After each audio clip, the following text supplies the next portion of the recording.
کہا جاتا ہے اکارڈنگ ٹو قرآن اور مسلم کہ 4 آسمانی کتابیں ہیں، مطلب ورڈ آف گاڈ، تورات، زبور، انجیل اور قرآن.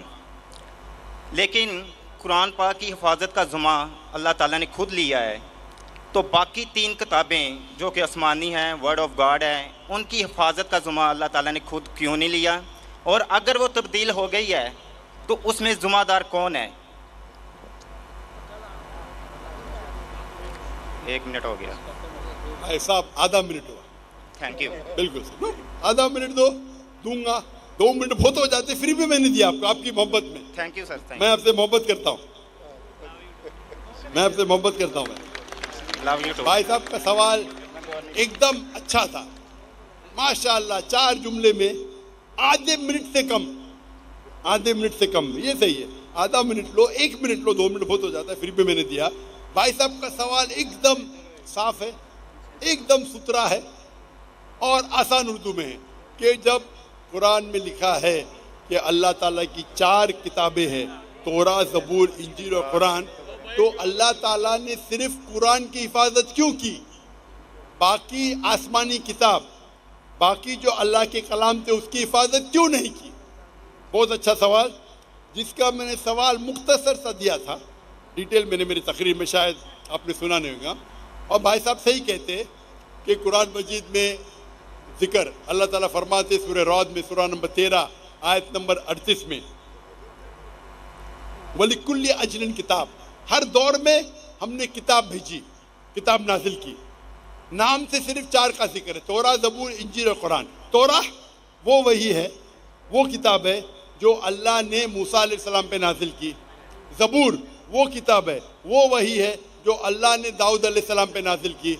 انجیل وہ کتاب ہے، وہ وہی ہے جو اللہ نے عیسیٰ علیہ السلام پہ نازل کی. اور قرآن مجید اللہ سبحانہ و تعالیٰ کی آخری کتاب ہے، آخری نبی محمد صلی اللہ علیہ وسلم پہ نازل کی. بھائی صاحب کا ایک دم اچھا سوال ہے کہ اللہ نے جب قرآن مجید میں کہا، اور میں نے ذکر کیا سورہ ہجر میں، سورہ نمبر 15 آیت نمبر 9 میں، کہ ہم نے قرآن نازل کی، ہم اس کی حفاظت کریں، تو اللہ تعالیٰ نے صرف قرآن کی حفاظت کیوں کی؟ باقی آسمانی کتاب، باقی کلام کی حفاظت کرنے کا ٹھیکہ کیوں نہیں لا؟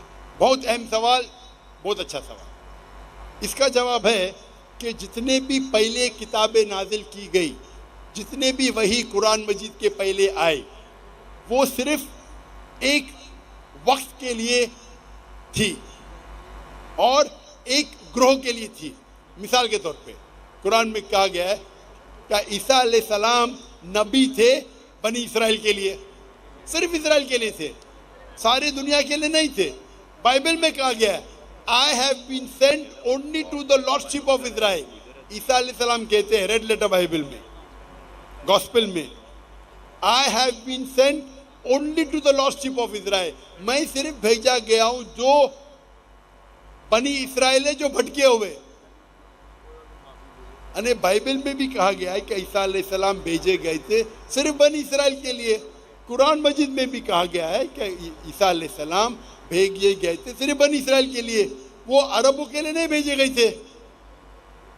اور عیسیٰ علیہ السلام خود کہتے ہیں قرآن میں اور بائبل میں.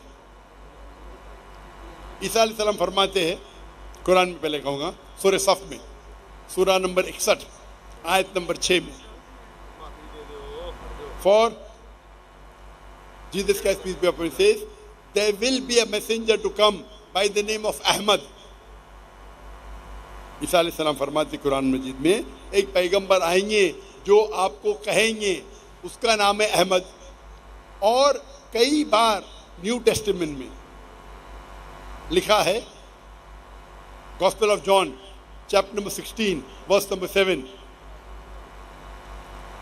and Gospel of John chapter number 16 verse number 11 to 12. I have many things to say unto you, but ye cannot bear them now. For he, when the Spirit of truth shall come, he shall guide you unto all truth. He shall not speak of himself, all that he hears shall he speak. اس میں لکھا ہے کہ مجھے آپ، عیسیٰ علیہ السلام کہتے ہیں گوسپل آف جان میں چیپٹر نمبر 16 آیت ورس نمبر 11 12 13 14 کہ مجھے آپ کو بہت سے چیزیں کہنا ہے لیکن آپ ابھی نہیں سمجھ سکیں گے. وہ He, when the Spirit of truth جو حق کا روائیں گا وہ آپ کو دکھائیں گا, وہ آپ کو سمجھائیں گا. وہ اپنے آپ نہیں کہیں گا, جو کچھ وہ سنیں گا وہ کہیں گا, وہ مجھے گلوریفائی کریں گا, وہ میری تعریف کریں گے. یہ جو gospel of John chapter number 16 verse number 11 سے 14 ہے, یہ عیسیٰ علیہ السلام پیشن گوئی کر رہے محمد صلی اللہ علیہ وسلم کی, اور کہہ رہے کہ مجھے آپ کو بہت کچھ کہنا ہے, آپ ابھی سمجھ نہیں پائیں گے. وہ جب آئیں گے حق کے پیغمبر, وہ آپ کو کہیں گے سارے سچائی, اور وہ جو کچھ سنیں گے اپنے آپ سے کچھ نہیں کہیں گے, جو کچھ سنیں گے وہ کہیں گے, اور وہ میری تعریف کریں گے. آج کی تاریخ میں اسلام ایک واحد غیر عیسائی مذہب ہے جس میں فرض ہے ہر مسلمان کے لیے کیا وہ عیسیٰ علیہ السلام میں مانے. آپ کوئی بھی مذہبی کتاب اٹھاؤ غیر عیسائی, قرآن ایک واحد غیر عیسائی مذہبی کتاب ہے جس میں ہر مسلمان کو ماننا فرض ہے کیا وہ عیسیٰ علیہ السلام کو پیغمبر مانے. اگر کوئی مسلم عیسیٰ علیہ السلام کو پیغمبر نہیں مانتا تو وہ مسلم نہیں اپنے آپ کو بول سکتا. آپ سمجھ رہے؟ تو عیسیٰ علیہ السلام آئے تھے صرف بنی اسرائیل کے لیے, موسیٰ علیہ السلام بھی آئے تھے بنی اسرائیل کے لیے.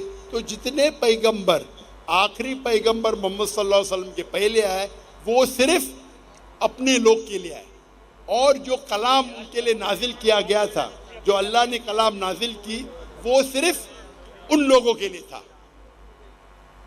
لیکن محمد صلی اللہ علیہ وسلم کیونکہ آخری پیغمبر تھے, اللہ تعالیٰ فرماتے سورہ احزاب میں سورہ نمبر 33 آیت نمبر 40, ما کان محمد ابا احد من رجالکم ولکن رسول اللہ وخاتم النبیین وکان اللہ بکل شیء علیما, کہ محمد صلی اللہ علیہ وسلم آپ میں سے کس کے والد نہیں لیکن آخری نبی ہے اور خاتم النبی ہے, وکان اللہ بکل شیء علیما, اور اللہ تعالیٰ سب چیز جانتا ہے. کیونکہ قرآن میں لکھا ہوا ہے کہ محمد صلی اللہ علیہ وسلم آخری پیغمبر ہے, وہ صرف عربوں کے لیے نہیں بھیجے گئے تھے, وہ ساری انسانیت کے لیے بھیجے گئے تھے. اللہ تعالیٰ فرماتے سورہ انبیاء میں سورہ نمبر 21 آیت نمبر 7, وما ارسلناک الا رحمۃ للعالمین. سورہ انبیاء سورہ نمبر 21 آیت نمبر 107, وما ارسلناک الا رحمۃ للعالمین, کہ ہم نے محمد صلی اللہ علیہ وسلم کو نہیں بھیجا لیکن ساری رحمت سارے عالم کے لیے, سارے انسانیت کے لیے, سارے کائنات کے لیے. اور کیونکہ پہلے جتنے بھی وحی آئے, توراہ, زبور, انجیل, صحف ابراہیم, وہ صرف ایک محدود وقت کے لیے تھے اور صرف ایک گروہ کے لیے تھے. قرآن مجید صرف مسلمانوں کے لیے نہیں بھیجا گیا تھا, صرف عربوں کے لیے نہیں بھیجا گیا تھا. قرآن مجید میں ذکر آتا ہے سورہ ابراہیم میں سورہ نمبر 14 آیت نمبر 1, الف لام را, ہم نے قرآن بھیجا تاکہ محمد صلی اللہ علیہ وسلم انسانیت کو اندھیرے سے روشنی ملا. قرآن مجید میں ذکر آتا ہے سورہ ابراہیم میں سورہ نمبر 14 آیت number 52 52, here is a message from mankind, let them know there is one God, let them know, let the men of understanding take heed. آپ یہ سمجھ لو سارے انسانیت کے لیے قرآن مجید ہے, اور وہ جان لے کہ ایک یہ اللہ ہے. قرآن میں لکھا ہے سورہ بقرہ میں سورہ نمبر 2 آیت number 185, Ramzan was the month in which the Quran was revealed. رمضان وہ مہینہ تھا جس میں قرآن نازل ہوا, ساری انسانیت کے لیے ہدایت اور حق اور باطل کے درمیان فیصلہ کرنے کے لیے. قرآن میں ذکر آتا ہے سورہ زمر میں سورہ نمبر 39 آیت نمبر 41 کہ قرآن مجید اللہ نے نازل کیے محمد صلی اللہ علیہ وسلم پہ تاکہ وہ انسانیت کو ہدایت دے, صرف مسلمان کو نہیں, صرف عربوں کو نہیں. تو کیونکہ قرآن مجید اللہ کا آخری کلام ہے, اس کے بعد کوئی اور کلام نہیں آئے گا. اللہ سبحانہ و تعالیٰ نے باقی جتنے کتاب آئے ان کو محفوظ رکھنا صحیح نہیں سمجھا, اور لاجیکل ہے. ہم جب جاتے ہیں, ہم جب پڑھتے ہیں, ہم جب تحقیق کرتے ہیں سائنس میں, تو سائنس کے اندر آپ جب پڑھائی کرتے ہیں تو آپ لیٹسٹ ایڈیشن کی کتاب پڑھیں گے یا پرانی کتاب؟ پرانی کتاب میں ہو سکتا ہے غلطیاں ہے، ہو سکتا ہے غلطی نہیں ہے، ہو سکتا ہے انکمپلیٹ ہے. آپ کون سی کتاب پڑھیں گے؟ Latest edition. تو قرآن مجید اللہ سبحانہ و تعالیٰ کا آخری کلام ہے انسانیت کے لیے، اور اللہ تعالیٰ نے اس کے اندر سارے انسانیت کے حل دیے. آپ پوچھیں گے اللہ تعالیٰ نے قرآن مجید پہلے کیوں نہیں نازل کی؟ پہلے کیوں توراہ کی، پھر زبور کی، پھر انجیل کی، پھر قرآن؟ کیونکہ اللہ سبحانہ و تعالیٰ انسانوں کے خالق ہے، انسانوں کو اچھی طریقے سے جانتے ہیں. یا اسی مثال ہوئی، میرا بیٹا بولتا ہے ابا مجھے ڈاکٹر بننے کا ہے، آپ مجھے نرسری فرسٹ اسٹینڈرڈ میں کیوں ڈالتے، ڈائریکٹلی میڈیکل کالج میں ڈالو. میں بولے گا بیٹا پہلا نرسری میں جاؤ، پھر پری پرائمری میں جاؤ، پھر سیکنڈری میں جاؤ، پھر کالج میں جاؤ، پھر میڈیکل کالج جاؤ. ڈائریکٹ آپ کو میڈیکل کالج میں بھیجیں گے، کیا سمجھیں گے آپ؟ تو اسی طریقے سے اللہ سبحانہ و تعالیٰ جانتے ہیں کہ انسان کب قرآن کو سمجھ پائیں گا. جب انسان لاکھوں سال پہلے یا ہزاروں سال پہلے اگر نازل کرتے وہ قرآن سمجھ نہیں پاتے. اللہ تعالیٰ جانتے کہ 1400 سال پہلے ابھی وقت آ گیا کہ انسان قرآن کو سمجھ پائیں گے. تو پہلے جتنے کلام تھے وہ اتنے لیول کے تھے جتنے لیول انسان سمجھ سکتے تھے. اسی لیے اللہ نے اسے محفوظ رکھنے کو ضرورت نہیں سمجھا. اس میں ملاوٹ آ گئی. آپ بائبل دیکھیں گے، بائبل میں ملاوٹ ہے. It contain the words of God. کچھ اللہ کا کلام ہوں گا، اگر قرآن سے ملتا ہے ہمیں کوئی اعتراض نہیں. کچھ پیغمبر کا کلام ہے، کچھ ہسٹورین کا کلام ہے، کچھ پورنوگرافی ہے. پورنوگرافی مطلب ایسے الفاظ ہے جو آپ مجھے $1 ملین دیں گے تو بھی میں اسٹیج پہ نہیں پڑھ پاؤں گا. بائبل میں ایسے کہانی قصے ہے کہ کون مجھے $1 ملین، ملین روپیز نہیں، $1 ملین یا 1 ارب روپیہ مجھے دیں گا آج، اور کہیں گا کہ پبلک کے سامنے پڑھو، میں پڑھ ہی نہیں سکوں گا. مثال کے طور پہ ایزیکیل چیپٹر نمبر 24، آپ مجھے 1 ارب روپیہ دیں گے تو بھی نہیں پڑھوں گا میں، کیونکہ میرے اسلام اجازت ہی نہیں دیتا ہے ایسے واہیات الفاظ پبلک کے سامنے بولوں.